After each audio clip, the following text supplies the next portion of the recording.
안녕하세요. 매일 새로운 사연을 전하는 읽어주는 사연 라디오입니다. 구독과 좋아요, 많은 공유 부탁드립니다. 오늘의 사연 시작하겠습니다. 안녕하세요. 올해 딱 30이 되는 여자입니다. 현재 동갑내긴 남자친구와 결혼 이야기가 오고 간 지 조금 되었습니다. 진행은 딱히 나가지 않고 있어요. 양가 인사를 아직 안 했기 때문입니다. 저는 저희 부모님께 남자친구를 이미 소개시켰는데 남자친구의 경우가 조금 복잡해서 말입니다. 바보온달과 평강공주 이야기 정도는 아니겠지만 남자는 여자하기 나름이라는 말 믿고 정말 잘해보고 싶었어요. 지금은 몇 번을 생각해봐도 이게 맞는 건가 싶고 여러 고민을 하게 만듭니다. 남자친구는 저희 부모님 다음으로 저한테 잘해주는 사람이었어요. 그리고 그거 하나만 보고 결혼을 결심했고요. 그런데 남자친구한테는 저보다 더 소중한 사람이 있었네요. 그건 바로 남자친구의 어머니입니다. 부모님이 소중한 건 당연한 일이에요.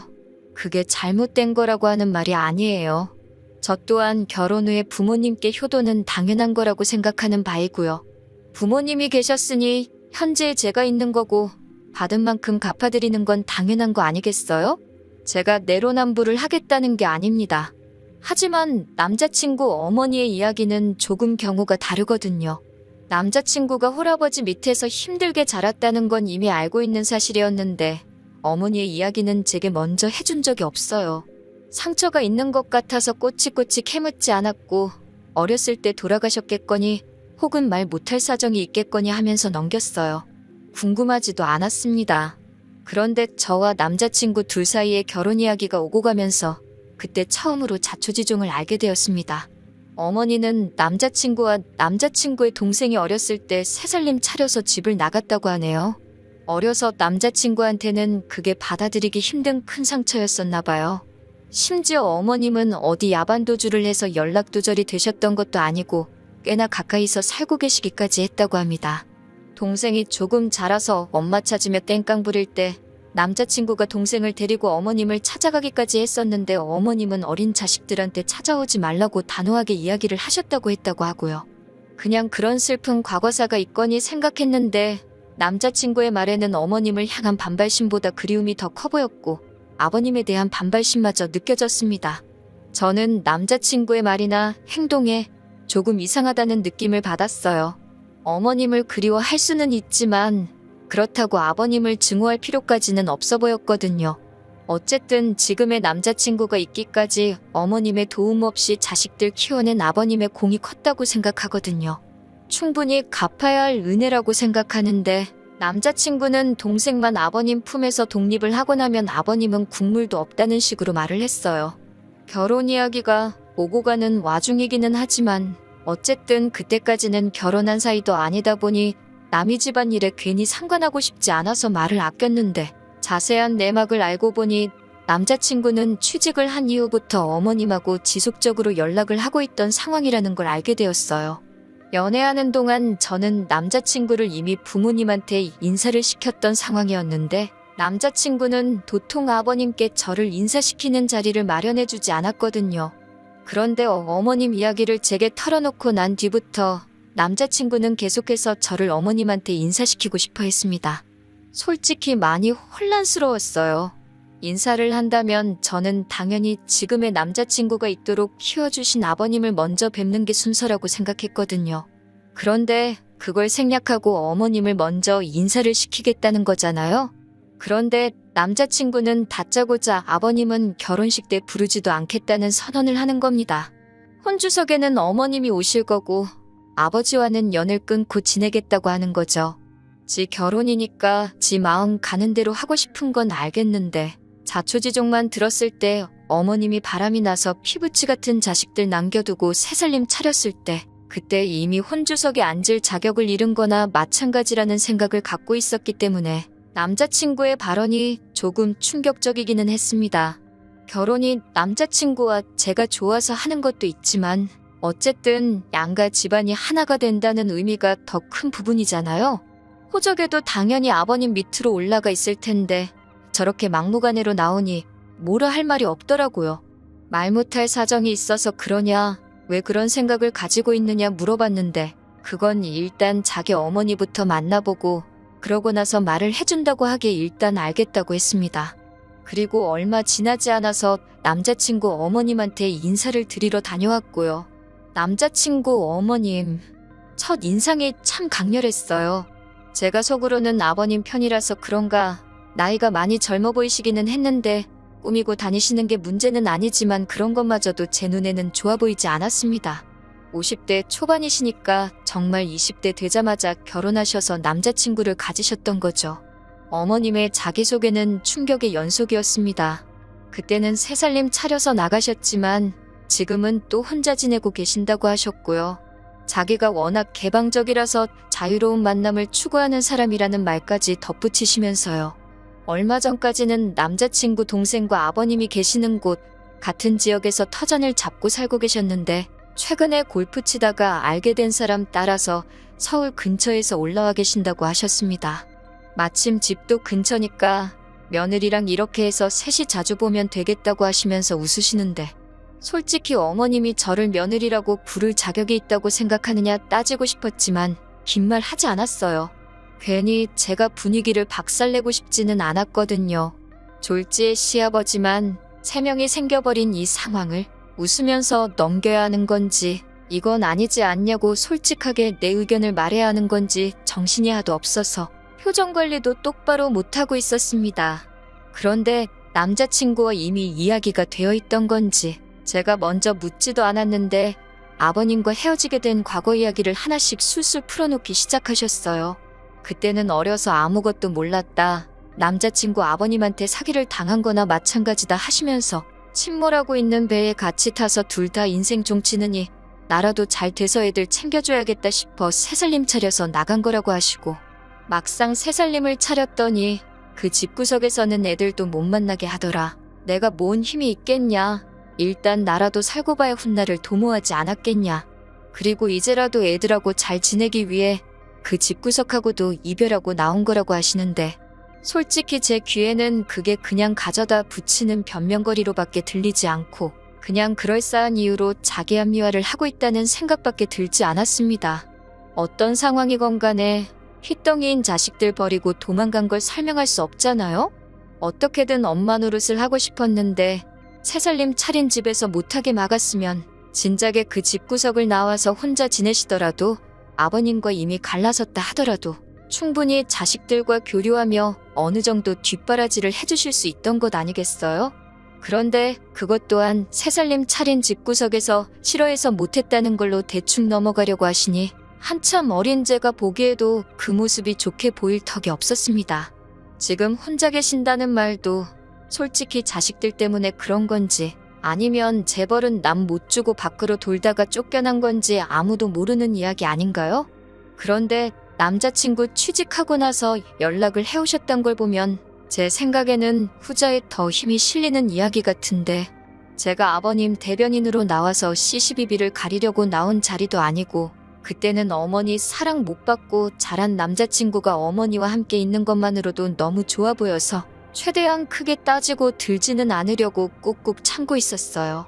그동안 못 받은 어머니의 사랑을 받고 싶은 건지 효자 노릇을 하고 싶은 건지 주문한 음식이 나왔는데 어머님 드시기 편하라고 돈가스를 드시기 편하게 조각조각 하나씩 썰어주고 있는 모습을 보니 안쓰럽기도 하고 화가 나기도 하고 참 오만 가지 감정이 교차하더군요. 30살 저희들한테 맛있는 거 사주신다고 데려간 곳이 집 근처 돈가스 집인 것도 조금 그렇긴 했는데 제가 계산을 하려고 했는데 기어코 당신이 계산하신다고 하신 걸 보면 어머님이 정말 상황이 좋지 않은데 어떻게든 잘 해보고 싶다는 진심이 느껴지기도 하고 그때까지는 조금 지켜보자는 생각이었어요. 식사가 끝나고 나서 어머님이 이대로 헤어지기는 아쉽다고 하시면서 당신 집에 가서 과일이라도 먹고 가라고 하시기에 따라갔습니다. 새로 만나시는 분이 있다고 해서 저는 또 3살님을 차리신 건가 싶었는데 그게 아니더라고요. 어머님은 서울에 따로 집을 가지고 계신 건 아닌 것 같았고 연립주택에 새들어 살고 계셨어요. 방 1개의 거실, 주방, 욕실 다 따로 있기는 했는데 사이즈가 그렇게 크지는 않았습니다.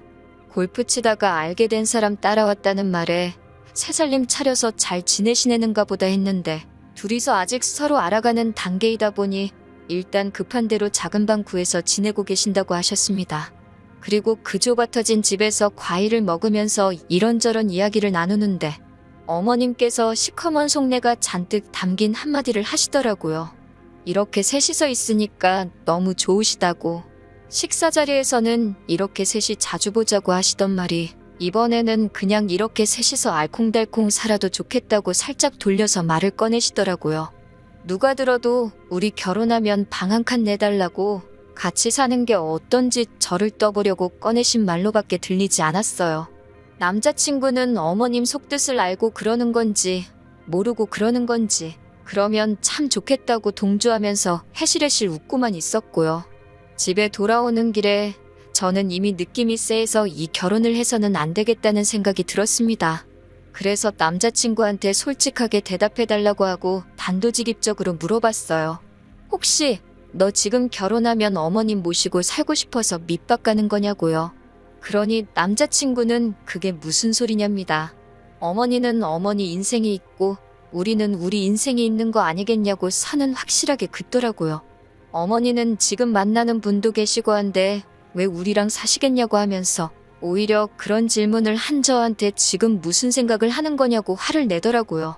그래서 솔직한 제 심정을 이야기해줬습니다. 내가 느끼기엔 어머님이 우리가 결혼하게 되면 같이 살고 싶어 하시는 것처럼 보였다. 오늘 내 반응을 봤다면 알겠지만 솔직히 너 키워주신 아버님 무시하고 어머님이 혼주석에 앉아 계시게 하는 것도 맞다고 생각하지 않고 오늘 자리가 여러모로 나한테는 불편한 자리였다. 이런 식으로 그간 속안에 담아두었던 이야기를 다 꺼냈지요. 취직 후부터 연락을 하고 지냈다고 하는데 그러면 이제 2년 정도밖에 안 된 거거든요. 같이 사는 것도 아니고 어머니가 새로 만나시는 분 알고 나서 여기 올라오신 지는 또 반년 정도밖에 안 된 건데 언제부터 그렇게 어머님을 잘 알았다고. 남자친구는 우리 엄마 그런 사람 아니라고 하면서 저보고 너무 나쁘게만 보지 말라고 하는 겁니다. 사실 아버님이 다 잘못한 거라고 어머님 편을 들면서 말이죠. 아버님이 애초에 어머니한테 잘했으면 어머니가 자기랑 동생 두고 새살림 차릴 필요도 없었던 거 아니냐. 자기가 지금 이 자리까지 오게 된 것 또한 아버님 덕이 아니라고. 다 자기가 잘해서 여기까지 온 거 아니겠냐고. 그러니 그건 자기가 잘했기에 다 자기 덕이지 아버님 덕이 아니라고 하는 말인 겁니다. 누가 들으면 태어나자마자 지 혼자 벌어서 공부하고 학원 다니고 대학 가고 그랬는 줄 알겠는데 그건 또 아니거든요. 대학 생활을 서울에서 자취생활하면서 학자금 대출도 없이 아르바이트도 안 하고 지냈는데 그걸 어떻게 자기 덕이라고 할 수 있나요? 제가 세상에 너보다 어려운 환경에서 이룰 거 못 이루고 하고 싶은 거 시작도 못 해보고 포기하는 사람들이 한두 사람이 아니라고 복 받은 줄 알고 아버님한테 잘하라고 한마디 했습니다. 그랬더니 갑자기 혼자 욱해서 네가 내 자라온 과정을 아냐 마냐 하면서 울분을 쏟아내더라고요.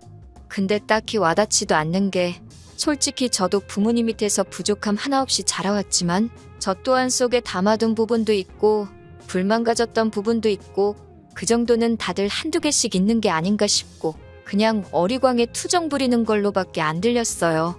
주로 하는 말에 요지는 결국 자기랑 자기 동생을 엄마 없이 자라게 했으니 전부 아버님의 잘못이고 죄라는데 너보다 더 힘들게 사는 사람이 대한민국의 수두룩백백이라고 일침을 놔주고 싶었지만 더 말해봐야 제 입만 아프고 또 같은 소리만 반복하겠다 싶어서 그날은 그만 이야기하자고 말하고 그냥 집에 돌아왔어요.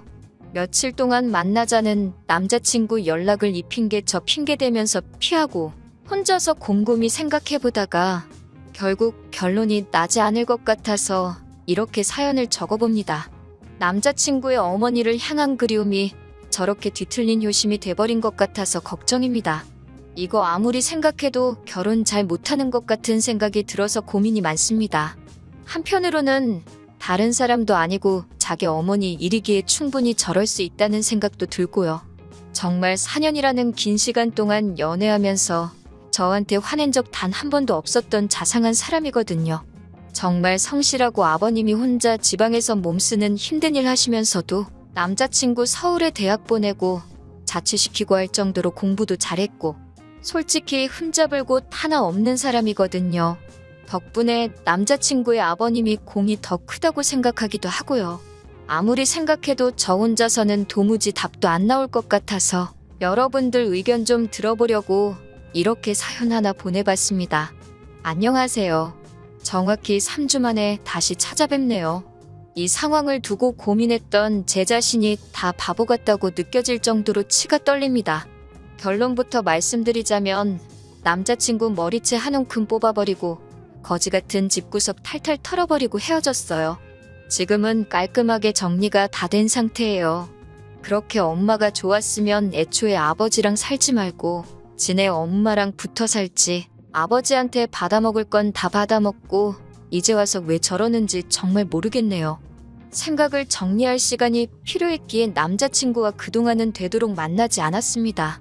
그런데 남자친구도 제가 별것도 아닌 이유를 말하면서 만나는 걸 피하니까 뭔가 눈치를 챘었나 봐요. 저한테 난데없이 아버님한테 인사드리러 가자고 하는 겁니다. 저랑 만나지 않았던 동안 어머님하고 무슨 일이 있었던 건지 심경의 변화가 있었던 건지 저는 몰랐죠. 제가 아버님 쪽에 편을 들기는 했지만 그건 어머님이 너무나도 말이 안 되는 상황이었기에 그랬던 거지 실제로 만나뵌 적은 한 번도 없었거든요. 그래서 아버님을 한번 뵙고 싶기는 했어요. 아버님이 하시는 걸 보면 남자친구가 어떤 성격을 가지고 있는지, 왜 저러고 있는지, 아버님을 왜 저렇게 싫어하는 건지 어느 정도 남자친구의 상황을 이해를 할 수 있을 거라고 생각했거든요. 그래서 남자친구를 만나 출발했습니다. 그런데 경부고속도로에서 갑자기 수원으로 차가 빠지는 겁니다. 아버님 계시는 곳은 절대 아니죠. 수원 쪽에는 어머님이 계시는 곳이거든요. 뭐 하는 거지 싶었는데 차가 익숙한 길로 접어들더니 어머님 지내시는 집으로 가더군요.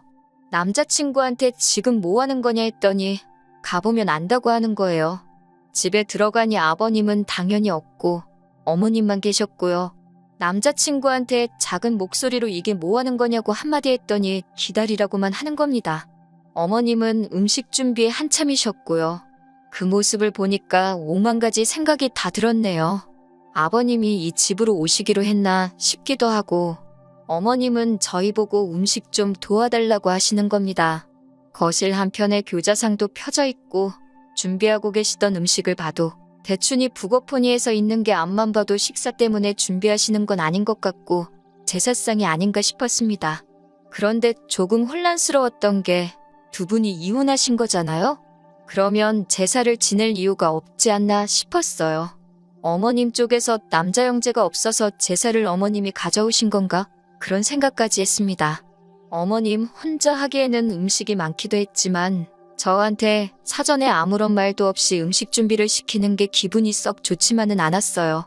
그런데 어머님은 저보고 잘 보고 배우라고 하면서 앞으로는 다 제가 해야 할 일이라고 하시는 겁니다. 아직 결혼이 확정된 상황도 아닌데 솔직히 왜 저러시나 싶었어요. 그래도 아버님이 오신다니 별말 안 하고 준비하는 것부터 상 차리는 것까지 끝까지 도왔습니다. 저희 집도 제사를 지내기 때문에 제사 지내는 것 자체가 문제라고 생각해 본 적은 없었거든요. 준비가 다 끝나고 어머님이 어디에 전화를 하시니 얼마 안 있어서 문이 열리는 소리가 들리더라고요. 아버님이 들어오셨고 남자친구가 오셨어요? 아버지? 하고 살갑게 맞이하는데 속으로 했습니다. 앞으로 평생 얼굴도 안 보고 살 것처럼 아주 이빨을 드러내놓고 있던 모습과는 다르게 외투도 직접 받아서 옷걸이에 걸어주고 너무 잘했기 때문이에요. 무뚝뚝하신 성격인지 저한테는 살짝 목례만 하고 들어오시자마자 준비되어 있는 제사상의 향을 피우시더군요. 남자친구가 옆에서 술 한 잔 따르고 저를 올리시더니 그 다음에는 다 같이 절을 하자고 해서 얼떨결에 저도 절을 해버리고 말았어요. 그리고는 이게 맞나 싶어서 저는 실례하겠습니다 하고 밖에 나가 있었습니다. 제사가 다 끝나고 나서 저보고 뒷정리를 도우라길래 일단 저도 도왔어요. 이때까지만 해도 저는 정말 아무것도 몰랐습니다. 이윽고 네 사람이서 식사가 시작되었어요. 아버님이 과묵하셔서 그런지 식사 자리가 분위기가 조금 무거운 편이었습니다. 아버님이 앞에 계시면 저렇게 찍소리도 못할 거면서 뭘 그렇게 아버님이 싫다고 이를 갈고 그랬는지 싶었습니다. 오고 가는 말이 하나도 없다 보니 제가 아버님 말씀 많이 들었다고 저희가 내려가도 됐는데 여기까지 오시느라 힘드셨겠다고 한마디 했어요. 그랬더니 아버님이 조금 당황스러운 눈빛을 하시면서 어머님을 쳐다보시는 거예요. 그리고 이어진 설명에 정말 저는 두 손 두 발 다 들고 결혼은 물론이고 남자친구와의 관계를 정리해버리게 되었습니다. 온갖 근엄한 척을 다 하던 그 사람은 아버님이 아니었던 겁니다. 어머님 새애인이라던 그 사람이었던 거예요. 이때는 이미 상황을 정리해보고 화를 참고 그런 수준의 문제가 아니었습니다. 열이 확 오르더라고요. 남자친구한테 대체 이게 무슨 상황인 거냐고 물으니 남자친구는 대수롭지 않게 뭐가 문제냐는 듯 아버지께 저를 인사시킨다고 하지 않았냐 하면서 당당하게 나오더군요.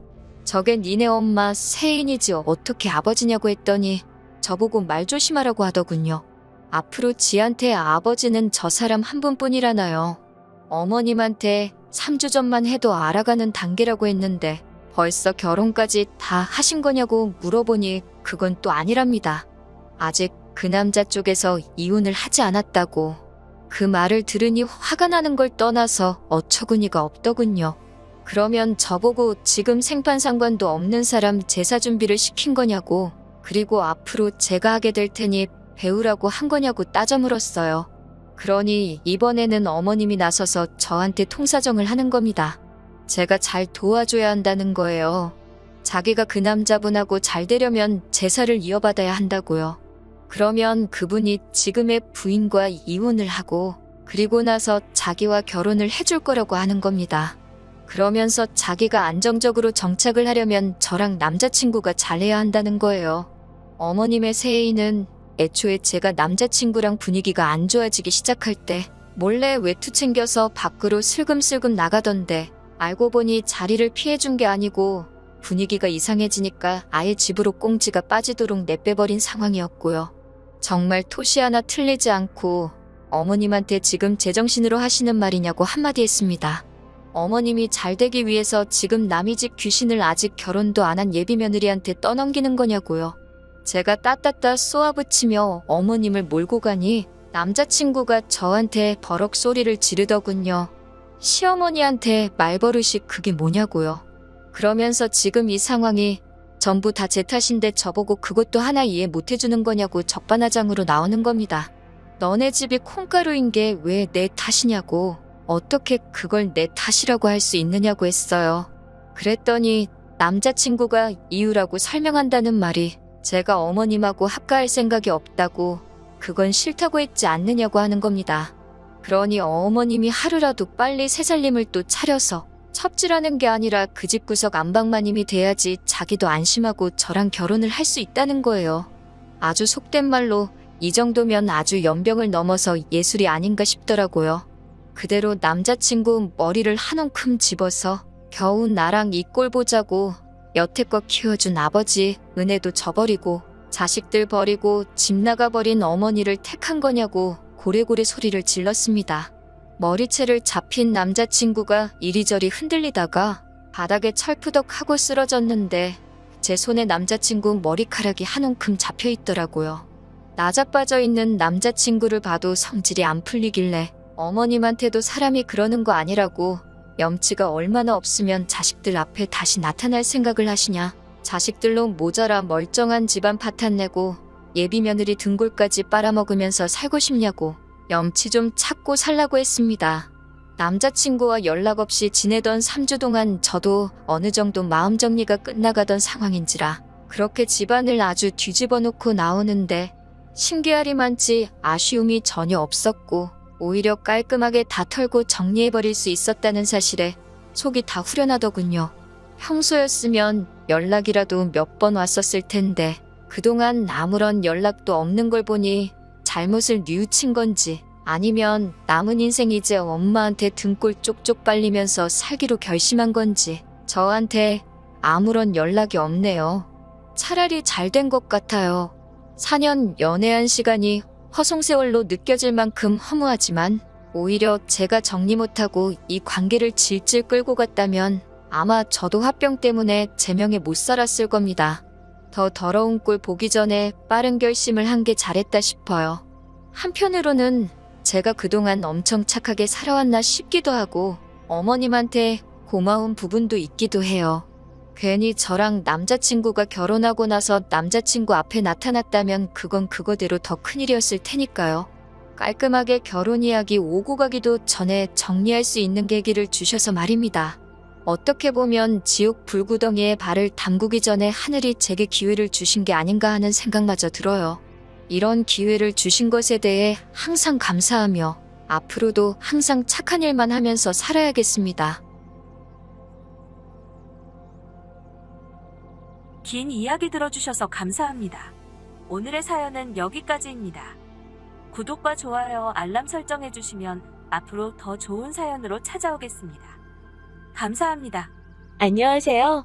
매일 새로운 사연을 전하는 읽어주는 사연 라디오입니다. 구독과 좋아요, 많은 공유 부탁드립니다. 오늘의 사연 시작하겠습니다.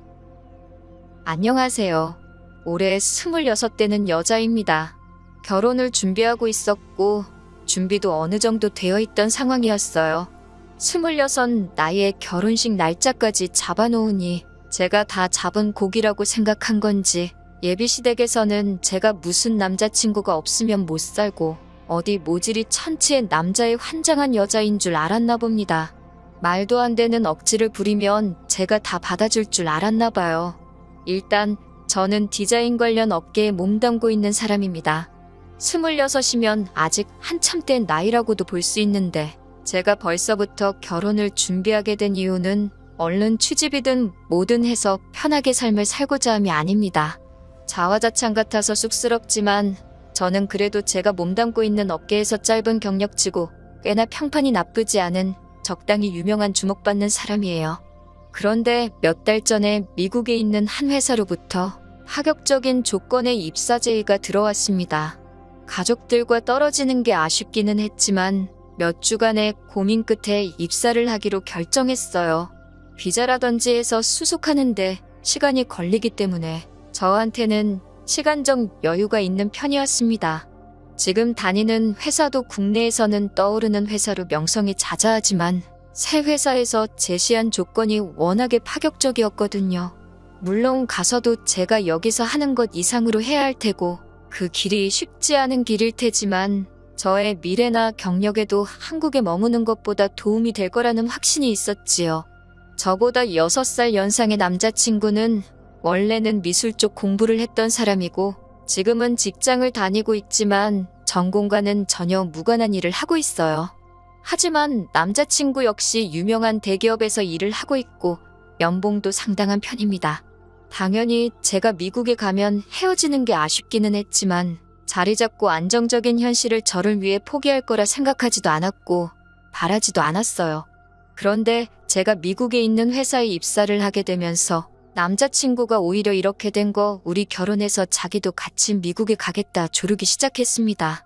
사실 남자친구는 미술 쪽에 꿈을 접었던 게 아니고 미국에 가게 되면 자기가 가고 싶었던 학교에 다니면서 모자랐던 부분을 더 배우고 새 직장을 구해 전공과 관련된 일을 하고 싶었나 봅니다. 그리고 전공 살려서 일하는 제가 알게 모르게 내심 부러웠었나 봐요. 같이 가는 거야 상관없고 저를 위해 안정된 현재를 포기하겠다는데 감동적인 것도 잠시지. 저는 현실적인 생각을 한번 해봤어요. 당장 결혼을 하고 미국에 가면 저 혼자 외벌이에 남자친구는 제가 번 돈으로 학교를 다닌다는 거잖아요? 그건 말도 안 되는 일이라고 짚고 넘어가야 한다 생각했습니다. 그래서 그렇게 할 거면 결혼을 안 하겠다. 정확하게 제 의사를 전달했어요. 남자친구는 여태껏 자기가 모아놓은 돈이 있는데 학비는 걱정하지 말라고 하더라고요. 미국에서 대학 나오는데 학비가 얼마나 되는지는 알고나 있냐고 하니 다 알아보고 하는 말이라고 자신감 있게 말하더군요. 제가 알기론 미국에서 공부하는 게 학교마다 다르겠지만 학기마다 1억씩 드는 경우도 있다는데 학비도 학비지만 결국 생활비는 저 혼자 벌게 되는 것 아니겠어요? 그러니 자기가 모은 돈으로 자기 공부를 하겠다는 말로 들리지 여전히 불공평하다는 생각이 들었습니다. 미국에 안 갔어도 저희가 결혼을 했다고 치자면 결혼 전에 서로 모아놓은 돈은 다 결혼자금, 즉 공동 소유가 되는 거나 마찬가지일 테니까요. 그래서 이래저래 이야기하다가 결혼식 비용부터 미국에 가게 되면 필요한 정착 자금 등등, 그리고 남자친구 본인의 학비까지 전부 남자친구 집에서 하기로 했습니다. 여전히 제가 손해보는 느낌이 없지 않아 있었지만 결혼이 장사하는 것도 아니고 이것저것 재다 보면 될 것도 안 되겠다 싶어서 그쯤에서 저도 더 말 안 하기로 했습니다. 그만큼 남자친구가 살림을 하면 되는 부분이니까요. 말 맞다나 남자친구가 공부 끝마치고 관련 업계에 취직을 하면 지금도 잘 버는 편인데 그때가 되면 연봉이 더 오를 수도 있잖아요? 그러니 그건 그거 나름대로 우리 두 사람의 미래를 위한 투자라고 생각하고 넘어가기로 했어요. 결혼 준비는 작년 겨울부터 시작했고 청첩장만 돌리면 다 끝나는 거나 마찬가지였는데 예비 시어머니가 중간에 결정된 걸 뒤집어 버렸어요. 자기 아는 사람이 신내림을 받았는데 저희가 식을 올리게 된 날짜 말고 더 좋은 날이 있다고 돈 몇백만 원을 주고 날짜를 받아오셨답니다. 저는 출국 일정도 있고 해서 날짜를 조정하기 싫었었는데 예비 시어머니가 어찌나 어깃장을 부리는지 니 그러다가 거기까지 가서 인생 망하면 어쩔 거냐는 말도 안 되는 소리를 하는 바람에 결국 몇 개는 위약금도 내고 몇 개는 예약 변경 수수료까지 내가면서 날짜를 다 바꿔야 했어요. 내 돈 드는 거 아니니까 뭐 딱히 아깝지도 않았고 이제 와서 이렇게 되고 나니 정말 신이 도운 게 아닌가 싶기도 하네요. 다만 몇몇 친한 지인들한테는 결혼식 날짜가 바뀌었다는 말을 해야 했는데 일일이 이유를 설명했어야 해서 그건 조금 부끄럽기는 했네요. 아무튼 그렇게 날짜도 새로 받았고 식장도 이미 정해놓은 상태에다가 청첩장 디자인도 다 골라놓았으니 더 이상 문제가 될 부분은 보이지 않았습니다. 이대로 저는 미국에서 새로운 삶을 시작하기 전 웨딩드레스를 입고 따뜻한 5월의 신부가 되는 줄로만 알았어요. 세상에 이런 말도 안 되는 일로 파혼을 하게 될 줄은 상상도 못했어요. 어느 날이었습니다. 예비 시어머니가 저를 따로 보자고 하시더라고요. 결혼식 일로 저한테 이야기할 게 있다고 하셨습니다. 설마 또 날짜를 바꾸려고 그러나? 몇백이나 내고 받은 날인데 그날이 또 안 좋은 날이겠어? 혼자 별 생각을 하면서 약속 장소에 나갔습니다. 결론부터 말씀드리자면 예비 시어머니 입에서 나온 말이 또 결혼식 날짜를 바꾸자는 말은 맞았습니다. 그런데 제 예상과는 달리 받아놓았다는 그 날짜에 문제가 있던 건 아니었네요. 문제는 남자친구 동생이었죠. 그러니까 저한테는 신호가 될 뻔했던 여동생이죠. 본론부터 말하면 그 예비 신호가 연애까지는 아니고 가볍게 만나던 남자친구가 있었답니다. 그런데 어쩌다 보니 아이가 생겼고 그걸 얼마 전에 알았답니다. 3개월이라는데 그동안 몰랐다는 것도 놀랍고 제가 아이를 가져본 건 아니지만 그걸 모를 수가 있나? 싶더라고요. 아무튼 그것 때문에 그 예비 신우를 저희보다 먼저 결혼을 시키고 싶다고 하는 거예요. 말이 좋아서 신우이지. 사실 제가 남자친구랑 결혼 날짜만 잡았다 뿐이지. 물론 당초에 계획했던 예정대로라면 벌써 식을 올리고도 남았겠지만 아직 결혼한 게 아니잖아요? 결혼을 시키고 말고를 저랑 상의하실 일인가 싶었어요. 애초에 그것 때문에 저를 보자고 하신 이유가 뭔지 이해가 가질 않았죠. 그런데 대뜸 하시는 말이 한 해에 두 남매를 동시에 결혼시키는 게 물리적으로 힘들기도 하고 당신 하객들한테 예의도 아니라고 하면서 저보고 결혼을 양보하라고 하는 겁니다. 양보라니 무슨 뜻으로 하는 말인가 싶었네요. 예비 시모가 말하는 양보가 저희가 결혼식 날짜에 맞춰서 예약한 모든 것들을 예비 신우한테 넘기라는 거예요. 제가 골라놓은 드레스부터 예약해놓은 것들 전부 다 그냥 남자친구 여동생 결혼이 먼저니 저보고 포기하라는 겁니다. 이미 그때부터 예비 시어머니가 어깃장을 부리고 있다는 느낌밖에 들지 않았습니다. 웨딩 촬영이 결혼식이랑 같냐고 물으니 그래도 어떡하냐고 하시면서 우리 딸 배부르기 전에 결혼식부터 올려야 하지 않겠냐고 하는 거예요. 어깃장 부리는 것도 어느 정도 적당해야지. 예비 시모한테 당장 결혼식 날짜도 어머님 입맛에 맞춰서 미루지 않았느냐 따졌죠. 덕분에 미국에 도착해야 하는 날짜에 거의 임박해서 식을 올리게 되었는데 이젠 결혼식도 올리지 말고 미국에 가라고 하는 말이니 예비 시모는 이미 웨딩 촬영을 했으니 문제가 될 게 뭐가 있냐는 거죠. 사진은 건졌으니 그걸 결혼식 올린 걸로 치고 일단 미국에 가라는 겁니다. 어차피 결혼하기로 한 건데 결혼식 좀 늦게 올리면 되지 않냐고요. 그건 말도 안 된다고 했습니다. 우리 결혼식을 늦게 올려도 되는 거면 남자친구 여동생 결혼식을 늦게 올리면 되는 거 아니냐고 했어요. 배불러서 결혼하는 게 싫으시면 아이 태어나고 나서 그 후에 결혼식 올리면 되지 않느냐 했죠. 그랬더니 시어머니는 사돈들 집안이 보수적인 곳이라 결혼식을 안 올리고 사는 건 말도 안 된다고 했다네요. 그러니 동생 먼저 결혼식을 올리게 해야 한다고 하는 겁니다. 우리 집은 뭐 얼마나 개방적이라고 생각한 건지 모르겠네요. 동생은 안 되고 저는 되는 건가요? 남자친구 여동생이 말이 여동생이지. 저보다 3살 많은 언니인데 애들도 안 하는 실수를 지가 해놓고 그걸로 제가 왜 피해를 봐야 하나요? 예비 신우 결혼할 집안 눈치는 보시면서 너무 저희 집 눈치는 안 보시는 거 아니냐고 했죠. 예비 시모는 끝까지 저보고 이해를 해달라는 같은 입장이었어요. 저희는 날짜를 잡았으니 결혼한 거나 마찬가지고 여동생의 경우에는 속도 위반 때문에 원치 않는 결혼을 하는 거고 그러다 그 집에서 애 태어나고 결혼 안 한다고 하면 어떡하냐고 제가 책임질 거냐고 하는 겁니다. 제가 왜 책임을 지냐고 솔직히 남자친구 여동생이 잘못한 거 아니냐고 했죠. 어머님 말씀 듣기에는 예비 신우가 그 상대방하고 결혼을 전제로 만나던 것도 아니고 애초에 애인 사이도 아닌 것 같은데 그 책임을 왜 제가 져야 하냐고. 아무튼 제 눈에 흙이 들어와도 제가 결혼하려고 시간과 공 들여가면서 준비한 결혼식을 넘길 생각은 추호도 없다고 했습니다.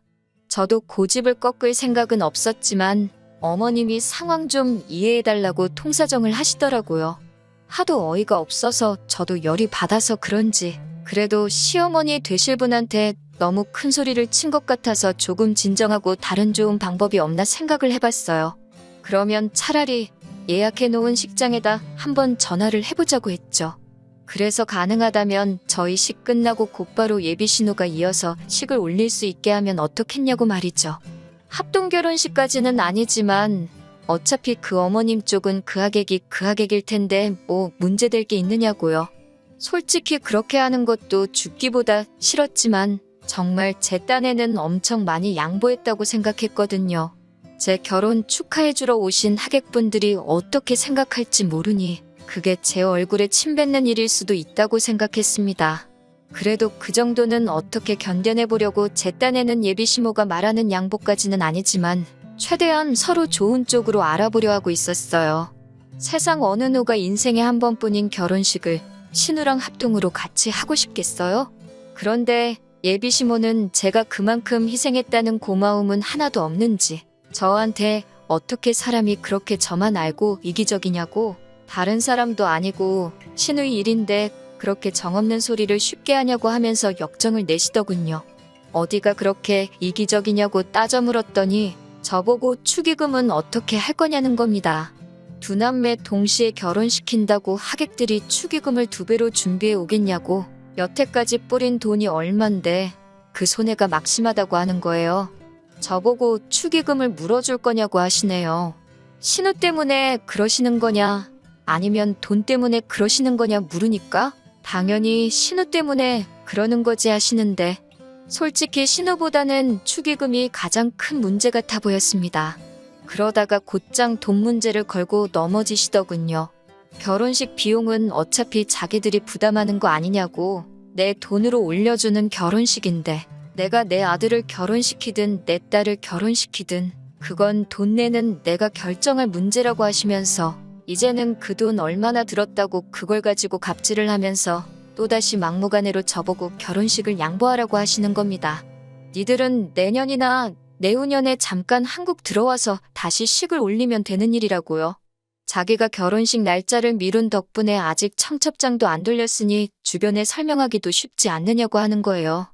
청첩장이 꼭 나와야만 결혼식을 알리는 것도 아니고 면식만 있는 하객들이야 청첩장을 받아야 알겠지만 저희 친척들이나 부모님과 가까운 지인들, 저랑 가까운 지인들 모두 청첩장 같은 거 없어도 그날 제가 결혼식 올리게 된 건 다 알고 있는데 그깟 결혼식 비용 대기로 했다고 이제는 돈돈거리면서 제 결혼식인데도 저한테 그럴 권리가 없다고 우기는 게 말이나 되는 이야기인가 싶었습니다.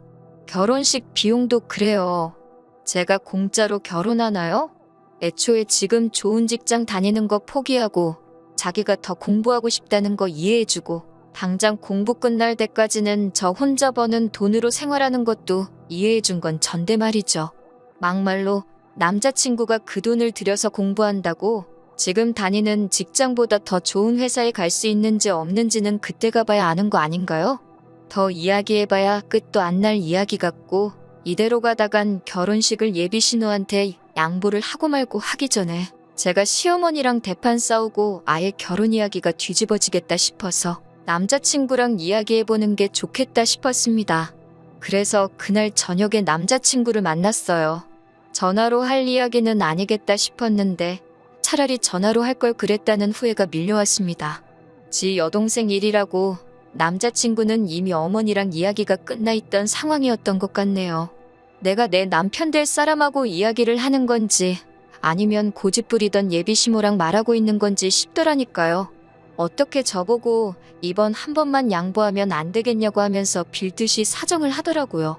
자기 동생을 위해서라도 우리가 희생해야 한다고 하는데 그 꼴을 보니 결혼하고 나서도 저는 이 사람한테 동생 다음, 어머니 다음이라는 생각밖에 안 들더라고요.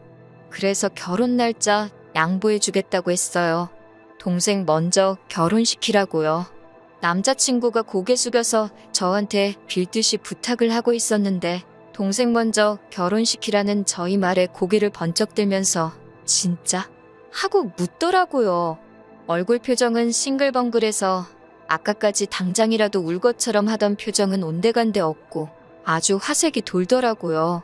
이게 현실이 아니라 아침 드라마였으면 정말 김치 냉장고에서 잘 익은 김치 한 포기 꺼내다가 김치 싸대기를 날려버렸을 거예요. 잘 익은 김치가 있을 리도 없어서 그냥 이빨 보이면서 환하게 웃고 있는 얼굴에다가 제 앞에 제가 마시고 있던 시원한 아이스 커피를 냅다 끼얹어 버렸습니다. 동생 먼저 결혼시키라고, 그리고 나는 너랑 결혼 안 할 거고 나 따라서 미국 올 생각하지 말라고 했습니다.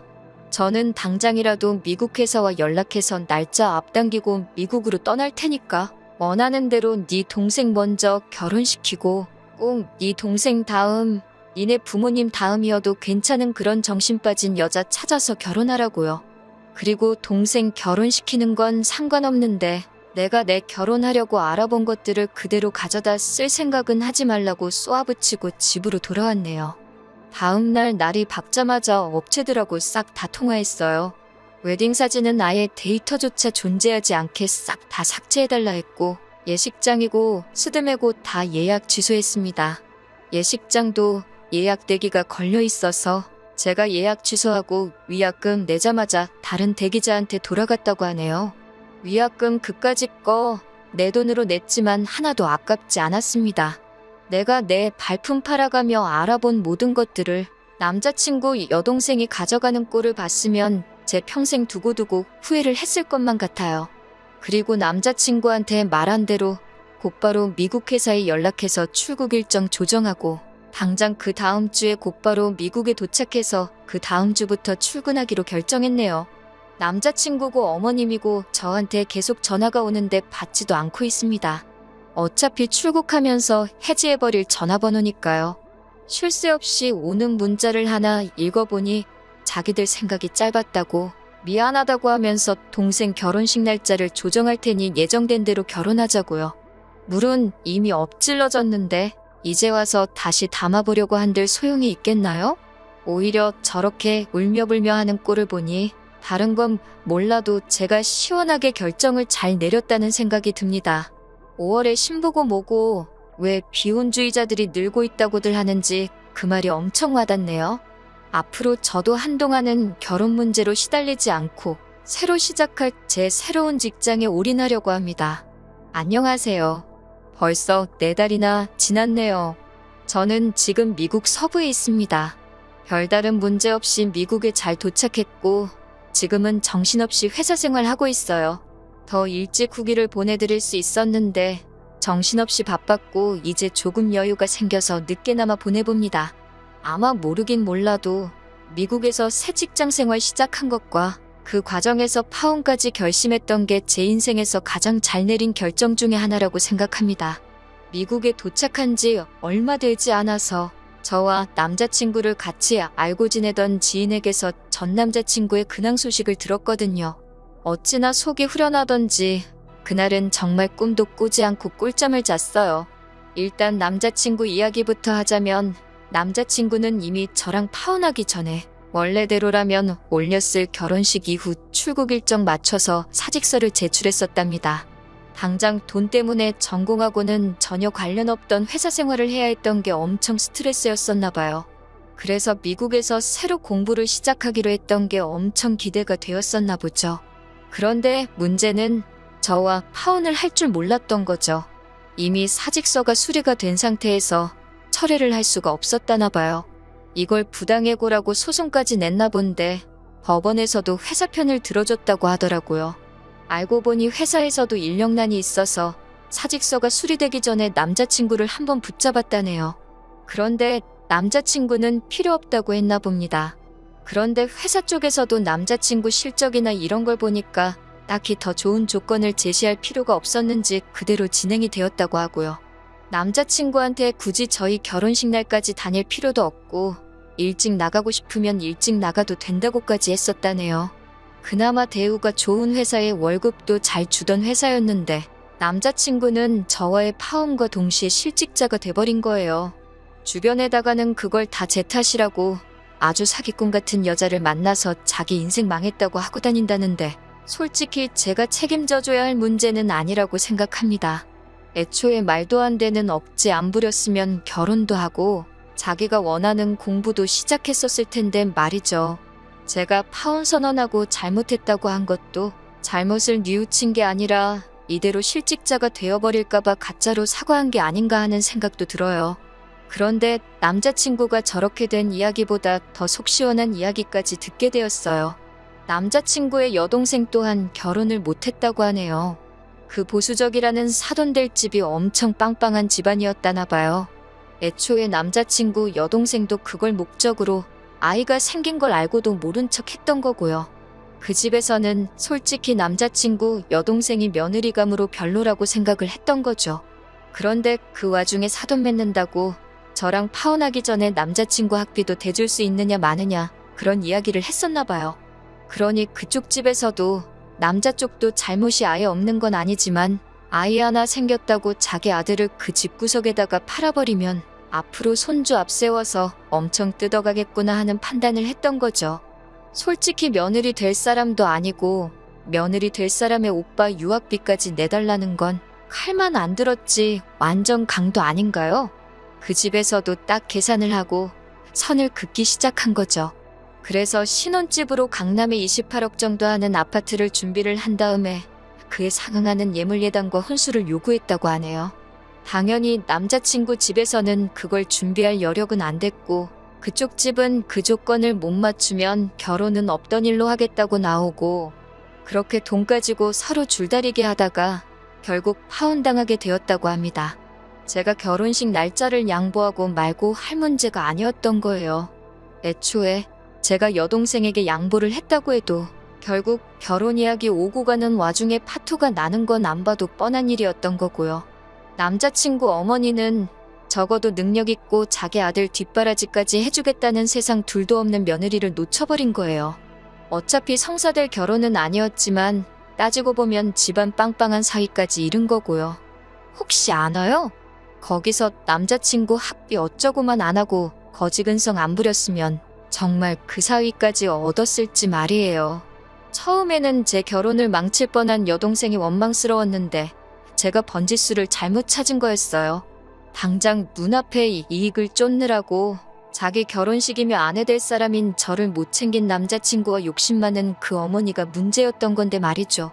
아무튼 지 험한 욕심에 저렇게 돌이킬 수 없을 정도로 망해버린 남자친구 생각에 조금 동정심이 들 법도 한데 이상하리만치 하나도 그렇지가 않아요. 저는 아마도 평생 제가 내린 결정에 저 스스로에게 고마워하면서 살 것 같네요. 한동안은 제 커리어만 신경 쓰면서 지내려고 합니다. 어차피 일이 바쁘니 결혼은 나중에 해도 될 것 같아요. 제가 경력 쌓고 더 유명해지면 전 남친 같은 남자는 아마 제 앞에 한 트럭으로 줄을 서 있을 겁니다. 당장의 행복만 쫓아가려고 해요. 이 이야기를 들은 지는 좀 되었는데 요즘 정신없이 바쁘다 보니 후기가 조금 늦었네요. 기다려주시고 응원해주신 분들께 다시 한번 감사드립니다. 보란 듯이 행복하게 잘 살도록 하겠습니다. 긴 이야기 들어주셔서 감사합니다. 오늘의 사연은 여기까지입니다. 구독과 좋아요, 알람 설정해주시면 앞으로 더 좋은 사연으로 찾아오겠습니다. 감사합니다. 안녕하세요. 매일 새로운 사연을 전하는 읽어주는 사연 라디오입니다. 구독과 좋아요, 많은 공유 부탁드립니다. 오늘의 사연 시작하겠습니다. 안녕하세요. 저는 30대의 주부입니다. 결혼한 지 3년이나 되었지만 아직 아이는 없어요. 아무래도 직업병 때문에 그런가 당장 아이를 갖고 싶다거나 하는 생각이 들지 않네요. 제가 어린이집에서 일을 했었거든요. 정교사는 아니고 보육교사였어요. 원래는 중소기업 다니면서 일반 사무직을 했는데 남편과 결혼 준비 중 남편이 거의 강제로 지방 발령을 받게 되었거든요. 결혼식도 그 날짜 맞춰서 부랴부랴 올려야 했어요. 결혼하자마자 주말 부부가 되는 게 원치 않아서 제가 다니던 회사를 그만두고 남편 따라 같이 내려가기로 했습니다. 신혼집은 친정 부모님 명의로 되어 있는 아파트에 전세로 들어갈 계획이었는데 저희가 거기서 돈을 좀 더 모아서 아예 매매로 하는 걸로 하고 시간이 더 생겼으니 일단 기존에 전세로 살고 계시던 분들 계약 연장을 해줬습니다. 남편은 따라 내려오면 저보고 자기 뒷바라지나 잘 해주라고 했지만 한 푼이라도 더 벌어야겠다는 생각에 제가 거기서 할 수 있는 일을 찾아봤어요. 갈만한 회사들은 저희가 살게 된 곳에서 거리가 상당한 편이라 운전을 못하는 제가 오며 가며 하는 게 너무 힘들어 보였습니다. 그러다 마침 제가 예전에 따놓은 자격증 덕분에 집에서 걸어서도 갈 수 있는 어린이집에 취직을 할 수 있었습니다. 어차피 아이가 태어나면 육아에 올인을 할 생각이라 굳이 어렵게 회사 다니면서 경력 유지를 할 필요가 없었거든요. 아이 키워보신 분들은 다 아실 거예요. 한 명도 체력적으로 버겁다는데 동시에 셋씩 아이를 돌보는 게 보통 힘든 일이 아니더라고요. 월급은 월급대로 적은데 고생은 고생대로 했지만 그래도 돈 모으는 재미로 버티고 버텼습니다. 결혼하고 봤더니 남편이 귀찮은 거 딱 싫어하고 집안일에 소홀한 게 약간 게으른 성격인가 싶더라고요. 덕분에 불행인지 다행인지 타지 생활하면서 명절이고 무슨 날이고 간에 시댁에 가야 할 일은 없었습니다. 당연히 친정도 갈 일은 없었지만요. 그런데 저도 일도 워낙에 힘들고 코로나다 뭐다 말들이 많다 보니 그 당시에는 친정이고 시가고 방문할 필요 없이 전화통화로만 넘어갈 수 있다는 사실이 고마울 정도였어요. 그런데 그렇게 거리두고 지낸 시간 때문에 내 시가가 정상적인 곳이 아니라 사실은 10월 되었다는 사실에 적지 않은 충격을 받았지만 말이죠. 고생은 고생대로 하고 있으니 시간은 또 시간대로 흘러가더라고요. 어느덧 저희도 타지 생활 정리하고 서울로 돌아갈 날을 앞두고 있던 시점이었습니다. 당초 계획된 대로 친정 부모님 명의로 된 집에 전세로 들어와 계시던 분들이 예정대로 집을 비워줬습니다. 저희가 입주하면서 집을 싹 다 고치고 리모델링을 해서 입주할 계획이었거든요. 제가 가 있을 수가 없어서 친정 부모님이 저 대신에 다 견적도 내주시고 하면서 엄청 고생을 하셨어요. 그래서 저희가 이사 오는 날짜 맞춰서 입주를 할 수 있도록 계획을 짰습니다. 그런데 기상악화에 시공해주는 업체 측에서도 여러 가지 문제가 생기면서 공사가 조금 늦어지게 되었습니다. 저희가 일주일 정도 지낼 곳이 붕 떠버리게 되었어요. 어떻게 해야 하나 생각하다가 서로 부모님 못 보고 지냈기도 했고 해서 각자 부모님 집에서 일주일 정도만 지내다 오면 어떻겠냐 했습니다. 그런데 남편은 오며 가며 하기 불편하게 뭐하러 그러냐고 자기 회사 앞에 괜찮은 비즈니스 호텔이 몇 개나 있는데 거기서 일주일만 지내자고 하는 거예요. 비즈니스 호텔이기는 하지만 제 딴에도 호캉스 하면서 쉬는 기분이 날 것 같더라고요. 2년 동안 타지에서 생고생한 거 보상받을 만큼은 아니지만 어차피 해외여행 다니기도 힘든 마당에 그것도 좋겠다 싶어서 그러자 했습니다. 어디서 지내면 더 좋겠나, 더 저렴한가 연구하면서 알아보고 있는 와중에 시어머니한테서 연락이 왔습니다. 다짜고짜 저보고 뭐하러 쓸데없는데 돈 버릴 생각을 하냐면서 아주 허세가 가득하다고 저를 나무라시더라고요. 여자가 남편 돈으로 벌써부터 호강할 생각을 하면 어떡하냐고 잔소리를 하기 시작하시더군요. 타지에서 잘하는 줄 알고 아무 말도 안 했더니 거기서도 어떻게 지냈을지 안 봐도 뻔하다고 하시면서 말입니다. 하는 말을 듣자 하니 호텔에서 지내는 걸 가지고 제가 남편 돈으로 호강하려고 한다 생각하셨나 봐요. 제가 무슨 5성급 호텔에서 지내는 것도 아니고 기껏 해봐야 비즈니스 호텔인데 그걸 가지고 허파에 바람이 들었다 취급을 받으니 어이가 없더라고요. 무엇보다 호텔에서 묵는 건 어머님 아들의 계획이었는데 말이죠. 남편이 그렇게 하자 했다고 말씀드리니 불리하다는 걸 아시는지 이롭다고 듣기 싫다며 정색을 하셨습니다. 그러면서 남편이 그렇게 말한 게 제 눈치를 보느라 그런 거라고 하시면서 너가 애를 얼마나 들들 볶았으면 눈치를 그렇게 보냐고 또 제 잘못으로 만드시더라고요. 그래서 안 그래도 원래 남편은 시댁에 가 있고 저는 친정에서 공사 끝날 때까지 지내려고 할 생각이었다 해명을 하니 이번에는 또 벌써부터 여자가 남편하고 떨어져서 지낼 생각을 하냐면서 화를 내시더라고요. 쓸데없는 잔대가리 굴리지 말고 방 하나 비워놓을 테니 시댁에 와서 지내라고 하시는 겁니다. 제가 무슨 말만 하면 제가 생각이 짧네, 정신이 있네 없네 하시면서 잔소리와 함께 당신 할 말만 하고 전화를 확 끊어버리셨어요. 이겨먹을 생각도 없었지만 제가 해명할 틈조차도 주지 않으시더라고요. 그냥 너가 무조건 잘못했고 내 아들은 잘못 없다, 이 말을 하고 싶으셨던 거예요. 가스라이팅이나 다름없죠. 저희가 호텔에서 지내기로 했다는 사실을 알고 계신 걸 보니 남편한테 대충 이야기는 들으신 것 같은데 중간에서 말을 어떻게 지냈길래 제가 이런 전화까지 받아야 하는지 억울한 마음이 드는 것보다 화가 나더라고요. 당장 남편한테 전화해서 한마디 따지려다가 서울로 돌아가는 일정을 앞두고 회사에서 정신없이 바쁘다는 걸 알았기에 참았어요. 그래도 이 상황을 누구에게라도 말하지 않으면 화병이라도 생길 것 같아 제 마음의 안식처인 친정어머니한테 전화를 걸었습니다. 친정어머니께서는 원래 부모 마음이 그런 거라고 며느리 앞에서 자기 자식 욕하는 어머니가 세상에 어디 있겠냐고 하면서 저보고 이해하라고 하셨어요. 그리고 정 불편할 것 같으면 시댁 말고 차라리 남편하고 친정에서 같이 지내라 하셨습니다. 퇴근하고 돌아온 남편에게 시어머니와 있었던 일에 대해 말해주고 친정어머니가 시댁 말고 친정에서 지내셔도 된다 하셨다고 했다고 당신은 어떻게 생각하냐고 의견을 물어봤습니다.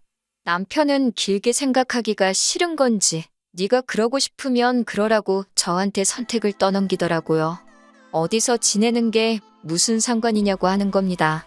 당장 제가 시가해서 불편해할 만큼 자기도 처가해서 불편할 테고 사위사랑은 장모라는데 저희 부모님도 얼마나 부담스러우시겠어요. 지가 바쁘면 얼마나 바쁘다고 회사 일 때문에 정신없는데 별 쓸데없는 거로 고민시키지 말고 저 알아서 하라고 하더군요. 애초에 자기가 말을 이상하게 전하면서 시어머니와 일이 생긴 건데 잘 해결해보려 하는 나는 생각도 안 하고 오히려 저한테 큰 소리를 치고 있으니 내가 불편할 바에 남편이 불편한 게 낫겠지 싶어 남편한테 시어머니한테는 오해 없게 잘 설명하라고 전해놓고 친정에서 머무는 계획으로 가기로 했습니다. 그리고 타지 생활 정리하고 드디어 서울로 돌아가게 되었습니다. 원래 공사 마무리 일주일 전에 가기로 돼 있던 건데 저희 쪽 일정이 빨리 끝나는 바람에 예정보다 며칠 일찍 출발하게 되었습니다. 마침 공사장에서도 공사 소음 때문에 주말에는 하지 말라는 민원이 들어왔다 하여 마무리 일정이 좀 더 늦춰진 상황이었고요. 그래서 친정에서 2주 정도 지내야 하는 상황이 되었어요. 일정이 늦춰진 건 안타까웠지만 제가 살 집이니 공사 진행 상황에 제가 직접 개입할 수 있는 시간이 늘어난 부분이 차라리 잘 됐다고 생각했습니다.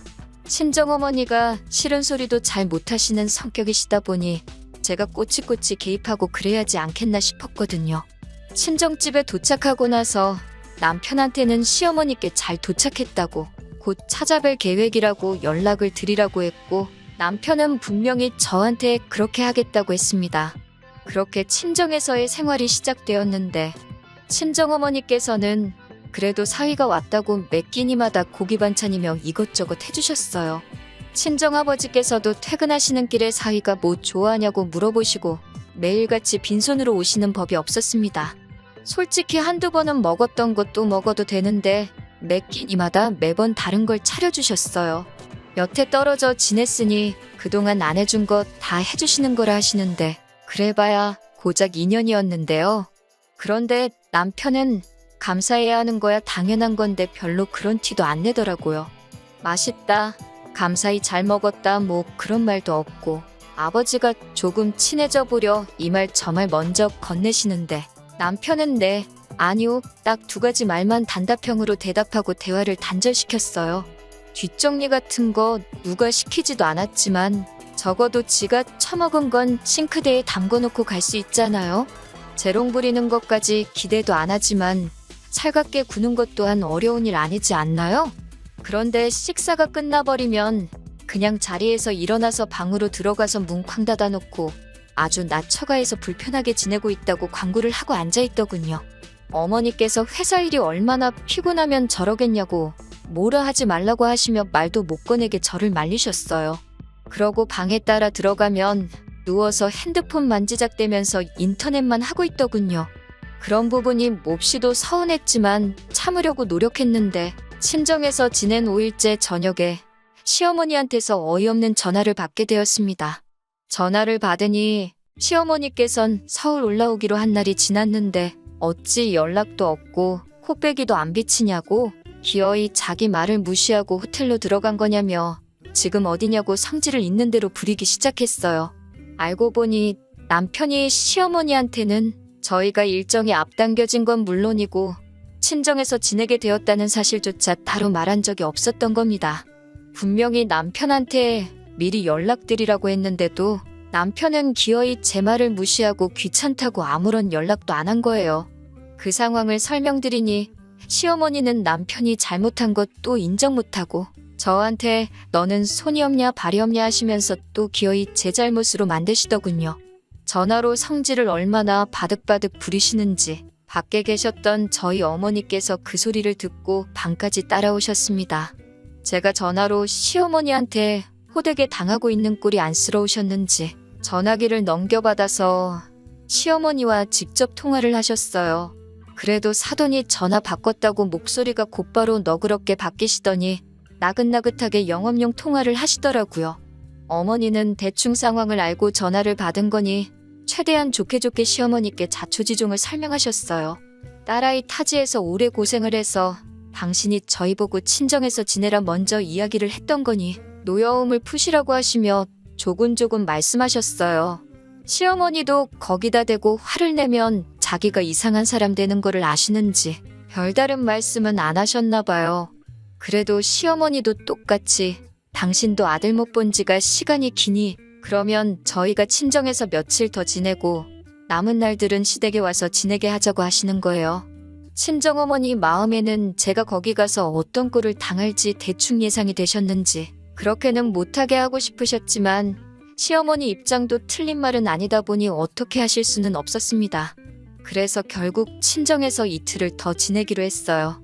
통화가 끝나고 나서도 저희 부모님은 남편한테 다른 말은 하지 않으시고 자네가 잘해야지 우리 딸이 대우를 받지 않겠나. 시댁에서 우리 딸한테 해주는 만큼 저도 시부모님께 마음에서 우러나와 며느리돌이를 하지 않겠냐 이 말만 하셨어요. 이 모든 일의 원흉이 귀찮다고 지 부모님한테 연락 한 통 하지 않은 남편인데 지 잔소리 들은 게 기분 나쁘다고 입이 대빨 나와서는 제 탓을 하더군요. 마치 여기가 친정이라서 제 편 들어주는 사람이 없으니 잔소리를 들은 거라고 어디 한번 시댁에서 두고 보자 하는 듯 보였습니다. 친정에서 부부싸움 해봐야 저희 부모님 마음만 아플 것 같아서 제가 참았지요. 그리고 저희는 결국 시댁에서 남은 일주일을 지내게 되었어요. 저런 놈 믿고 시댁에서 일주일이나 지낼 생각을 하니 걱정이 앞서더군요. 시댁에 도착하니 시어머니는 버선발로 사랑스러운 아들 마중을 나오시는데 저는 있는지 없는지 본체만치 하셨어요. 어서 들어와서 저녁을 먹으라는데 자리도 아예 지정석을 미리 정해두신 게 제가 팔을 쭉 뻗어야 닿을랑말랑한 자리에다가 소중한 아들 먹을 반찬들을 늘어놓으셨더라고요. 그나마도 고기 반찬이라고 꺼내주신 게 통조림 참치였는데 제가 한 입 먹으려고 치니 먹지 말라고는 못하시겠는지 눈치만 주면서 저를 째려보고 계셨어요. 통조림 참치 가지고 저러나 싶었는데 도착하자마자 처음 먹은 저녁 식사인데 앞으로 어떻게 지낼지 눈에 선하더군요. 그래도 이렇게 빠르게 시작하실 줄은 몰랐는데 다음 날 아침부터 며느리 잡돌이가 시작되었어요. 남편 출근하는 김에 저도 차를 얻어 타고 공사장에 한번 가보려던 계획이었습니다. 남편보다 먼저 일어나 씻고 준비하고 남편 깨우고 출근 준비시키고 저도 부랴부랴 화장을 하고 있는데 어머님이 방문을 벌컥 열더니 밥 안 먹냐 하고 물어보시더라고요. 남편이 아침잠이 많아서 타지 생활하면서도 아침은 거의 거르고 다녔거든요. 그래서 오늘은 일정이 바빠 아침은 괜찮을 것 같다고 말씀드렸더니 어머님이 누가 밥 먹으라고 그러는 줄 아느냐고 하면서 저보고 밥 준비를 안 하냐고 하시는 겁니다. 제 잘못이 있다면 제가 있는 이곳이 다른 곳이 아니라 그 유명한 시월드였다는 걸 간과했다는 것, 그게 바로 제 잘못이었겠지요. 전날 저녁도 냉장고에 있는 마른 반찬에 통조림 참치 덩그러니 올려주셨는데 아침이라고 뭐 진수성찬 바라시겠나 싶어서 속으로 깊은 한숨만 쉬고 부엌으로 후다닥 나갔습니다. 냉장고에 있는 반찬 몇 개 꺼내놓고 밥을 푸려고 보니 밥솥은 꺼져 있고 열어보니 밥알 몇 개가 솥안에 말라 비틀어져 있더라고요. 아마 전날에 밥 해놓고 설거지도 안 해놓으셨나 봅니다. 그걸 따지자니 아마 설거지도 내가 해야 하는 일이었던 것 같고 그냥 아무 말도 안 하기로 했습니다. 후다닥 쌀 씻고 급속 취사로 밥을 지으니까 그래도 15분 만에 밥이 다 되더라고요. 나와서 진지 드시라고 하니 시부모님 먹는 아침상인데 국도 안 끓였냐면서 안 드신다고 성질을 부리시고 남편은 그 와중에 저를 중간에 태워주기 귀찮았는지 그 틈에 지 먼저 가본다며 저보고 알아서 가라고 하고는 내빼버렸고요. 오도 가도 못하게 되니 저도 그냥 자포자기하고 천천히 출발하자 싶어서 냉장고에 콩나물이 있길래 그걸로 국을 끓여내고 말았습니다. 어차피 남편 차도 못 얻어 타고 가게 되었는데 조금 천천히 준비할까 하는 생각에 나갈 준비를 하고 있는데 바깥에서 소리가 들려오는 게 신호가 왔나 보더라고요. 결혼식 이후에 처음 보는 거니 쪼르륵 나가서 오랜만이라고 인사를 했습니다. 신호는 제 인사는 본체만치 하고는 신발도 벗지 않고 현관문 앞에 가만히 서 있더라고요. 신우는 남편보다 5살 많고 두 쌍둥이의 엄마예요. 애들은 올해로 4살인가 그럴 거예요. 작은 병원에서 간호조무사 일을 하고 있는다고 들었는데 저희 왔다고 해서 보여주러 온 건지 시부모님한테 애들 보여주러 온 건지 그래서 애들도 데리고 왔나 싶었죠. 그런데 대뜸 애들을 제 쪽으로 보내면서 오늘은 저 아줌마랑 있어 이러는 겁니다. 그러더니 저한테 저보고 자기는 엄마랑 나갔다 올 테니까 저보고 애 좀 보라고 하네요. 순간 올라오는 감정을 참지 못하고 애를 왜 나한테 보라고 하냐고 제가 한마디 대답을 했어요. 그러니 신우는 저보고 어린이집에서 일하다 왔다며? 보육교사인데 애 잘 볼 거 아냐? 하면서 자기도 애들 엄마라고 아무나한테 애 맡기고 그러는 사람 아니랍니다. 잘하는 일 재능 살려서 이참에 시댁 점수도 좀 따는 게 어떻겠냐며 빈정대는데 말하는 꼬라지를 들어보니 시어머니가 지 아들이 똑바로 안 해서 있었던 일 가지고 제 탓을 하며 저를 얼마나 욕했는지 딱 알겠더라고요. 저도 나가봐야 할 곳이 있어서 그렇게는 못하겠다고 하니 이번엔 시어머니가 나서서 여자가 어딜 밖에 돌아다닐 생각을 하냐고 하는 겁니다. 제 자신이 바보 같지만 여기서 한번 참았습니다. 내 새끼도 아니지만 4살짜리 아이들이 분위기 험악해지고 큰 소리가 오고 가니 애들이 무슨 죄가 있길래 고부간에 기싸움하는데 껴서 저렇게 벌벌 떨고 있느냐 하는 생각이 들었고 아무리 더럽고 치사해봐야 딱 일주일만 참으면 여기서 탈출하는 건데 그 이후에는 그냥 시댁과 발길을 끊으면 되겠다고. 그러니 더러워도 참자 하는 생각이었어요. 시어머니도 신우도 제가 그러면 오늘만큼은 양보해 드릴 테니 두 사람이서 나갔다 오라고 한번 접어주는 태도를 취하니 더 저한테 시비를 걸지도 않았습니다. 그런데 그 두 사람이 밖에는 안 나가고 현관문 앞에서 저를 뚫어져라 보고 있더라고요. 또 뭐 때문에 저러나 싶었는데 신우가 시어머니를 대변해서 하는 말이 어이가 없었습니다. 시어머니가 볼 일 있어서 나간다는데 어떻게 용돈을 한 푼 안 드릴 수 있냐고 하는 거예요. 정신이 제대로 박힌 며느리였으면 말하기도 전에 벌써 재밌게 다녀오시라고 돈을 찔러줬을 거라나요? 지도 지 시댁 가서 그렇게 식모근성으로 지내냐고 한번 물어보고 싶었습니다. 당장 인테리어 하는 곳에 잔금도 치러야 하고 나머지는 적금에 묶여있으니 드릴 만한 돈이 없다 했지요.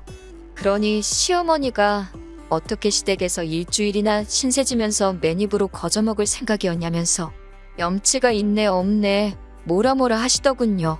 저희가 호텔에서 일주일 지낸다고 했을 때 돈 아끼라고 하신 분이 대체 누구였는지 부엌대기 마냥 끼니마다 식사 준비도 해야 하고 어머님 놀러 다니시라고 돈까지 드려야 하고 거기에 신우 애까지 봐줘야 되면 계산상 제가 시댁이 아니라 친정에서 지내는 게 훨씬 더 돈 아끼는 거 아니겠냐고. 드릴 돈은 없고 정 돈이 그렇게 좋으시면 어머님 아들한테 받아가시라 했습니다. 저보고 싸가지가 없네 하면서 남편한테 다 말하겠느니 어쩌니 돈은 내 아들 오면 직접 받겠다고 궁시렁대면서 신우랑 둘이 밖으로 나갔어요. 신우 애들만 남아있고 덩그러니 빈집을 보니 고작 12시간 정도밖에 지나지 않았는데 앞으로 이 결혼 생활을 유지하면 제게 닥쳐올 일들이 눈에 선하더라고요. 그나마 다행인 건 아주버님 쪽을 닮은 건지 아니면 어디서 데려온 애들인 건지 신혼의 애들이 말도 잘 듣고 엄청 순했다는 겁니다. 졸렸는지 금세 잠이 들었지만 아무래도 애들만 두고 나가기는 그래서 그냥 혼자 책이나 보면서 마음을 가라앉혔어요. 아침나절에 신우가 왔는데 어디에 뭘 하러 간 건지 오후 3시가 되었는데도 올 생각을 안 하더군요. 공사장 가보는 건 오늘 글렀다 하면서 마음을 접고 있는데 난데없이 남편한테 전화가 걸려왔습니다. 전화를 받아보니 목소리가 아주 다급한 게 무슨 일이 났는가 싶더라고요. 시어머니가 백화점 에스컬레이터에서 발을 헛디드시는 바람에 크게 다치셨다는 거예요. 지금 신우가 시댁으로 가고 있으니 신우 애들은 집에 두고 저보고 얼른 병원에 쫓아가서 어머님 수발을 들라고 하는 겁니다. 그 말에 저도 인내심이 뚝 하고 끊어져 버렸네요. 이제 4살 된 아이들을 두고 나보고 지금 집을 비우라는 거냐 했습니다. 남편은 애들이 뭐가 중요하냐고 신우가 가고 있으니까 잠깐이면 된다고 하고선 어머님부터 모시라는 거예요. 아무리 그래도 빈집에서 어떤 일이 날 줄 알고 애들을 두고 가나요? 남편하고 애들을 두고 가네 만에 실랑이를 하고 있으니까 신우가 딱 도착을 하더라고요. 그리고 애들을 데리고 가려고 하기에 지금 어디 가시려는 거냐 물었습니다. 그러니 신우는 나는 내일 출근해야 되니까 집에 가봐야지 하면서 뭔 당연한 소리를 하고 앉아있네 하는 반응이더라고요. 저는 곧장 왜 사람이 아픈데 왜 보육교사한테 간호를 시키냐고 간호하는 거 전문 아니시냐고 신우 보고 가라고 했죠. 신우 벙찐 표정에 기분이 째지더라고요. 피차 서로 잘하는 일 재능 살려야 하는 거 아닌가요? 하고 신우가 했던 말을 그대로 읊어주니 신우는 똥 마려운 강아지 마냥 이러지도 못하고 저러지도 못하고 어떻게 저를 이겨먹지 못해 부들부들거리고 있었어요.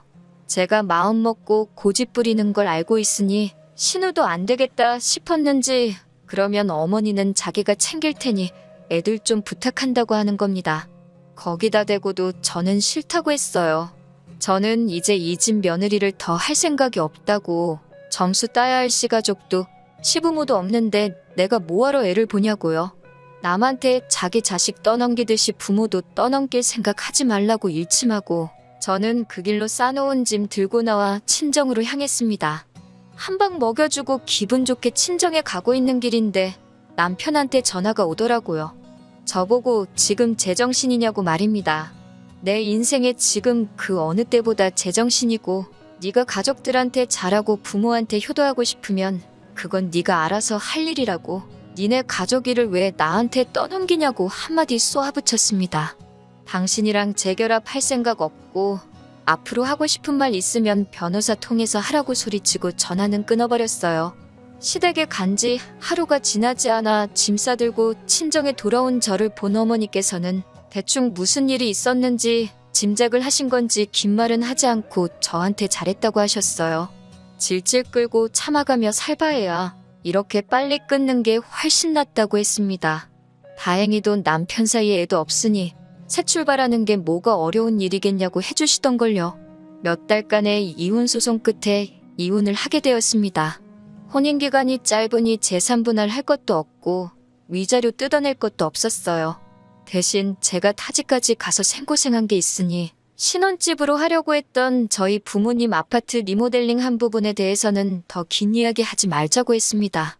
그렇게 며느리가 병수발 해주는 거 바라셨던 시어머니는 시댁에서 혼자 요양 중인가 봅니다. 이혼 소송 중에 저한테 미안하다고 사과 전화까지 하셨는데 퇴원하시고 집에서 통원 치료 다니면서 그렇게 효자인 척 하던 신우는 코빼기도 비추지 않고 아들도 출퇴근 번거롭다고 회사 근처에 숙소 잡아서 거기서 먹고 살고 하나 봐요. 뿌린 대로 거두는 법 아니겠어요? 적어도 그 사람들이 저한테 했던 거 그대로 돌려줬으니 저한테는 그 어떤 후회도 남아있지 않다는 걸로 위안 삼으려고 합니다.